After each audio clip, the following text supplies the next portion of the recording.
Hey everybody. So you're on the injury concepts page of my website, and obviously injuries often occur to ligaments. One of the classic ones that many of you may have suffered from is the classic sort of anterior talofib ligament. That's a big word, but it's when you roll your ankle. There's a check ligament on the outside, sort of upper outside portion of your ankle, called the anterior talofib, or the ATF. But there's ligaments all over the place. You've heard probably of medial collateral ligament. You've got one of those on your knee. That happens like in a football injury being clipped. These are the most common ligament injuries. But a lot of things that are happening from some sports injuries and in the gym are happening to ligaments. So it's really important to understand what a ligament is and how you're going to go about treating it. You're not going to be foam rollering this. You're not going to be massaging this out. You're not going to be doing anything to it, really. You're going to be leaving these ligament injuries alone. So time is your friend, and I'll show you at the end of the video. It's a very detailed article, very recent information as well, written in 2013, a medical journal article on the subject of ligament repair. I thought I'd cover over some of the sort of basics of ligaments and what they are, what they're comprised of, and what happens to them when they're injured, and what are the processes that they take place to repair. So we're going to explore all that today. So what is a ligament? Well, a ligament attaches bone to bone. They are roughly about 60%, 65% water, and 35% sort of matrix of collagen. If we dried that out, it'd be 75% of the dry weight would be collagen, okay, which is the fibers that your fibroblasts will lay down to repair it, actually. So you're going to get a different kind of a collagen matrix when that ligament is being repaired. And it's going to be a slightly harder, less elastic version of itself, but it will fill in the gaps in some of the torn tissues. So let's talk about this a little bit.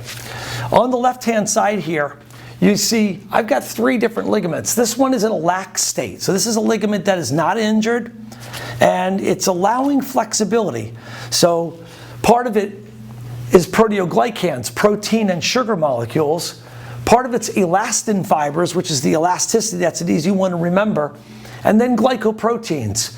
Similar to proteoglycans, the sugar molecules and proteins. These 3 different molecules comprise the actual ligament. So it's really important, again, the devil's in the details with all this stuff, to understand that this is different than muscle, it's different than tendon, and it has a different matrix. So you have a ligament injury, we're going to be looking at treating this injury and actually evaluating in a very different way than if those other tissues were the problem that you're dealing with your injury and your pain. So imagine taking this, and now I'm going to stretch it, and you can see that some of those wrinkly fibers, which are elastic fibers, are being pulled taut, and then all of a sudden one snaps it. So if I've got an ankle and I'm playing basketball and I come down on another foot and all of a sudden I roll it, or I'm stepping off a curb that I don't know is there and I roll my ankle, this is about what's going to take place inside. After that tear of that ligament, you're often going to see, if the ligament injury is in a place like an ankle, it's really easy. When somebody comes into my office with an ankle injury like an anterior talofib ligament, boy, it just doesn't get any easier to figure out. The initial phase is often going to look really nasty and swollen. Do not freak out.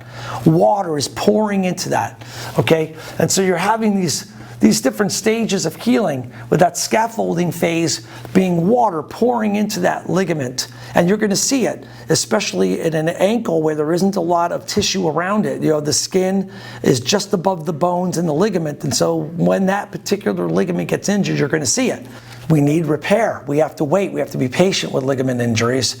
And so we're going to go through 4 phases here. Scaffolding is the initial phase of injury where the body is trying to lay down, so there'll be an inflammatory milieu. That means that there's a lot of chemical inflammation that's found in that joint line. And for a little while, you want to just treat that with, your usual rest, icing, compression, and elevation. The injury is going to look nasty again at an ankle or at a knee. It's going to be swollen. It's going to be ugly looking. Oftentimes won't be purple or discolored just yet, but it'll become that, and that's going to look even more ominous. But don't worry about it. The body knows what to do. Again, your body's the doc here. You got to be patient with some of these things. You're not going to be going to the gym. You're not going to be weight bearing on it too much for the first couple of days, depending on the severity of injury, of course. And that's difficult to assess sometimes. But if you see massive swelling, you know you've disrupted that ligament. If you see massive swelling that's persisting for more than 3 to 5 days, then it's a more severe version of it, and you'll often see this purple discoloration that will start to extravate as those capillary beds that got torn along with the ligament start to bleed into the sub skin tissue, the subdermal tissue. Chemotaxics, fascinating.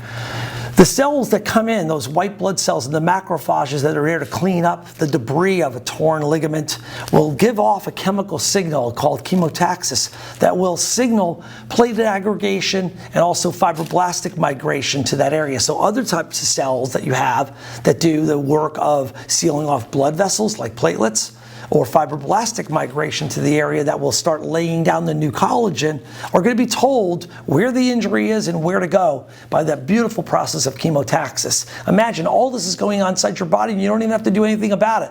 You just have to not freak out.